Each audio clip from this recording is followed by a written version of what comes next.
Angiogram করে দেখা গেল যে হার্টের রক্তনালীতে অনেকগুলো ব্লক রয়েছে এবং লম্বা লম্বা দীর্ঘমেয়াদী ব্লক, যেগুলোকে আমরা মেডিকেল পরিভাষায় ডিফিউজ ডিজিজ বলে থাকি।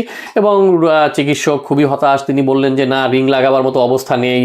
আবার বললেন যে না, এটা ওপেন হার্ট সার্জারি করেও যে আপনি খুব ভালো বেনিফিট পাবেন সেটাও হয়তো সম্ভব হবে না। তাহলে এই রোগীর চিকিৎসা কি?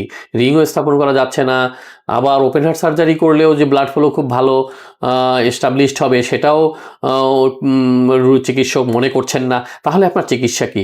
আপনারও চিকিৎসা রয়েছে।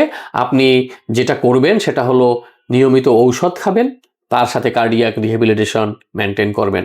কার্ডিয়াক রিহ্যাবিলিটেশনের যে এক্সারসাইজগুলো রয়েছে সেগুলো নিয়মিত করবেন, অ্যারোবিক এক্সারসাইজ, স্ট্রেচিং এক্সারসাইজ, সাথে আপনার খাবার দাবার, একটি healthy lifestyle, heart healthy diet, যেটা মেডিটেরেনিয়ান ডায়েট আমরা সাজেস্ট করি, সেটি আপনি মেনটেন করবেন। এবং এই প্রক্রিয়ার মাধ্যমে আপনি আপনার হার্টকে সুস্থ রাখতে পারবেন, আপনি নিজেও সুস্থ থাকতে পারবেন।